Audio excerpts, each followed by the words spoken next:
So tukwagaliza jjuma ennungi ayo wasangibwa nga abazadde bo bakolako obanga weekolako dda biba byangu kakati bannange ono w'ejjuma esoose nga ne tayiri ekyali mpya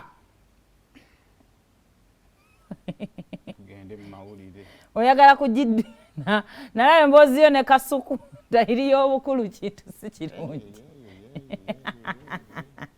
kale tuba twayisayise n'amawulire agasaidi eno ndowooza sooka otuwe kale tutandika tutya olunaku olw'ejjo twagenza okugenda nga 5 eringanga 5 nga Ntebe eringanga Ntebe naye twagala okwebaza gavumenti ya wano olwa security gyo twagirabyeko yakoze era nze ndowooza singa security eri bwekyo twandibadde tulina abamenyi b'amateeka mu ggwanga on the serious note. Now auntie, what I want to like tewali yanyigiriziddwa Kyagulanyi yatambudde ne bamwoloka nga ne bakuuma abantu naye omanyi nti baali basobola okukunula lowa people power nga bamujja mu taxi nga yeekwese mu bangi oliyimba omusajja gwe baalabye bwe bajje mu taxi bwe bamutunuulidde bwe bati nga people power yali agenza okumugjayo nga akaveera ka bulaka kakutte akutta akakofiira ka people power akamyufu akanyize bw'ati intelligence kakati webanga security y'amaanyi bwetyo Uganda tekwatwako so jo security yabadde y'amaanyi ku kuba okwo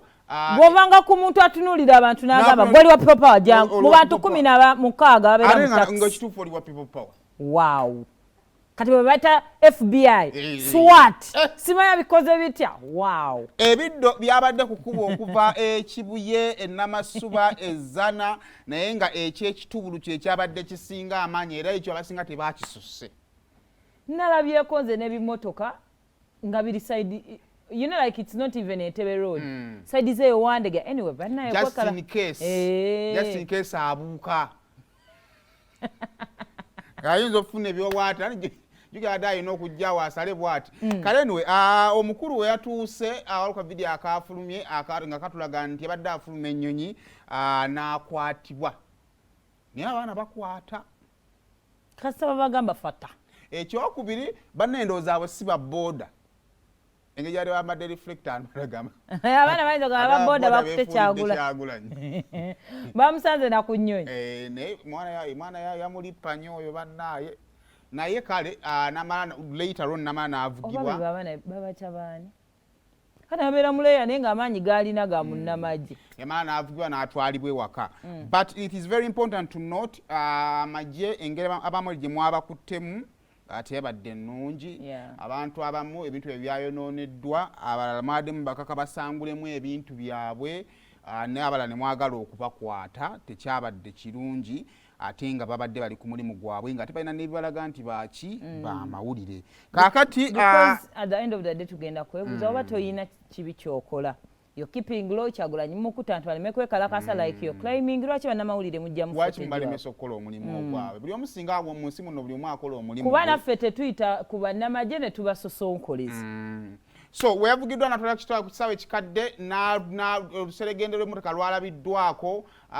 nga lumwolekera paka ewaka Emagere kaakati oluvannyuma lw'okukitegeera nti kirabika akwatiddwa ate bannabyabufuzi batandika buto okutandika kubanja mu kulembeze waabwe later on bwe yatuusiddwa waka yasanze security y'amaanyi nnyo era nga newaka baamukuumye dda newaka baali baamuzizise dda era yalabiddwako nga abafulumya nga bagamba banne muwandibadde muva mu ki mu bijja bange era n'abasirikale tebabadde babi nagenza okulaba nga batandika beesulula mpola bakola ki bagenda nga bafuluma kale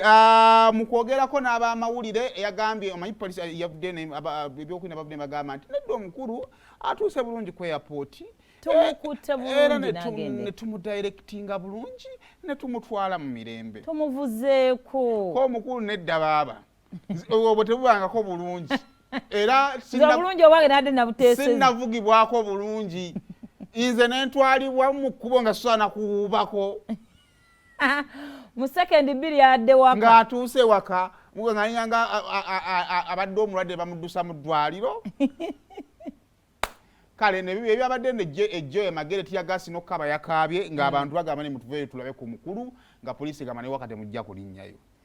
nkambuza lwo ka video kennalabye gwamanyi nnyo Malende mukwano gwo ekisookera ddala yagira n'agira ali gundi kakati lwaki atewumuzako kakati ate omulenzi wa Malende tata tusuubira ayingiriramu wa wano kukuma baby kukuma ba baby ne baby kuba baby ne baby abo bagira bambi nedda namulaye ng'atumbidde maaso nga n'omulenzi we wagamba why are you touching my baby neba oba yadde kiboko gye bamusizako wano ku bugulu bambi taata kati ate obanakuba baby ani ananyigaani naye akala byebyo ebyabadde wa lunaku olwejjo era katonda munange ne luggwa era lwawedde omanyi bintu bijja naye olunaku sebo lwawedde olwejjo nga twabadde ku bunkeeke na lunaku lwajjo naye bannaye batikitoko rwagamafini yafuuse rwagamafini olunaku olwejjo kale byebyo ne byabadde eggulo Kyagulanyi ng'ennaku z'omwezi 5 era 5 yawedde leero 6 ziramu bajjukiza so muddeeyo ku mirimu ekyo kyawedde okay kale bwe tweyongerayo speaking of which tuyina olunaku lwa meefuga olujja on this Monday and olunaku olwaleero nzijjukira ku ebyaliwo nga Uganda yeefuga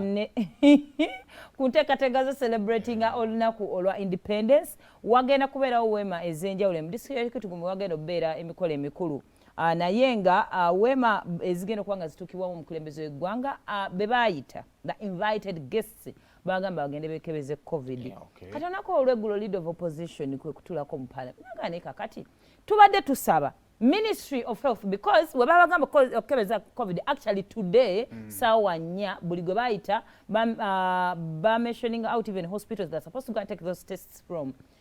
so leader of opposition kwe kuleta okuleta ekiteeso nagamba Ministry of Health eveeyo tubuulire mu mazima amatuufu Uganda tuyimiriddewo ku bulwadde bwa covid. Apparently, those who are going to meet the president beekebeza. Naye tewaliwo wantu walala we tugenda kweko. Tewaliwo we batugamba. Kebe airport, kalibe komera. Tuyingira kyere tufuluma kyere. Waliwo obulwadde obumu we buli ngewala tebuliiwo. Kubanga singa tugamba nti kale covid oyo akwata nnyo abakadde tutandika okugenda nga bwe tugenda mu bazeeyi twekebezenga. Kuba n'abaffe tuyina abazeeyi bajjajjaffe. Bamaamaffe. Sigale bamaamaffe.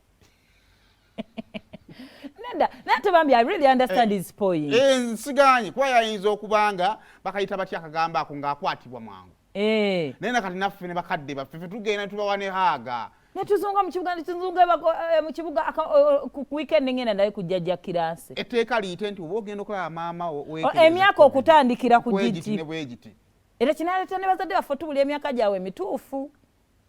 Others bajjaffa. Wakati ow'ensanvu mu omwenda wakati nzo wanga akyali muvubuka niwe ensanvu mu omwenda naweza nkaaga akyali muvubuka bambi suubi. So that is a very interesting point ayagala a Minister of Health ejje bambi etunyinyonyole wa ddala tulina covid tetukyamulira niyo nsonga nkulu nga tuvudde ku kyaki lwaki tukebeza asigadde tutambula naye tukola ki. It is very important. It is very, very important. So ye ensonga as we are headed for independence era nga also with independence president waliwo abakulu be yakuzizza mu UPDF 50 soldiers babakuziza mu bifo ebyenjawulo era nga kuno kuliko amanya nyinza obutagayitamu nnyo naye just okulaga ebifo ebavuddemu wano nno nga okusinziira ku listi the defense spokesperson Brigadier Felix Kulaije gyafulumiza eraga ba officers 5 baba badde promoted okuva ku ddala erya Kano okudda ku lya brigadier 17 bavudde mu lieutenant Kano paka ku lya Kano then 15 bavudde ku lya major ne bayingira ku lya Kano 5 bavudde mu acting major ne bagenda ku ddala lya major omu yavudde mu kifo kya lieutenant n'agenda mu kya captain 7 bavudde mu kya second lieutenant paka mu kya full lieutenant. Bino nno munaye agamba nti waliwo factors ez'enjawulo lwaki kwe basinziira okuba promotinga nga kuliko emyaka byomaze mu service oba gy'olina egy'obukulu age kati ono tasobola kubanga bannaye ng'okyali is age not time oyinza okubeera tasobola kubeera nga myaka 7 okyali ku lieutenant general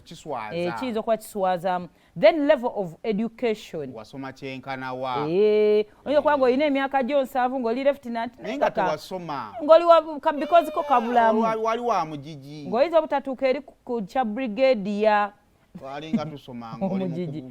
then mulimu prior experience in the military service maze ebbanga kya time ejjira awo time ejjira nti kazende boy aluddewo katumpromotingeko tulinamu strong leadership skills obukulembeze otukutuma okugenda okulumba kkoni otuuka n'otufula nobaana ne bagenda solo yajjangaani ne munange bw'akoze we tumutwala muteekako ntulanga akoze bulungi ekitegeeza ne wana agwanawo onfunye awo ne tujja ne mubeeramu commitment to your unit okwagala omulimu gwo era kidda wali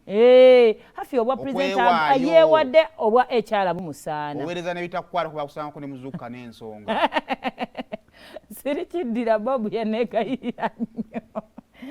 then mulimu a consistent performance of your duties naye wadde baatekako nti osobola okukola ebirala naye ate toyitawo naye tekyali kyamaanyi naye handlinga nsonga za kikyala mbusobola obwo butonotono ate n'abapoliisi bajja okuleeta lutamaguzi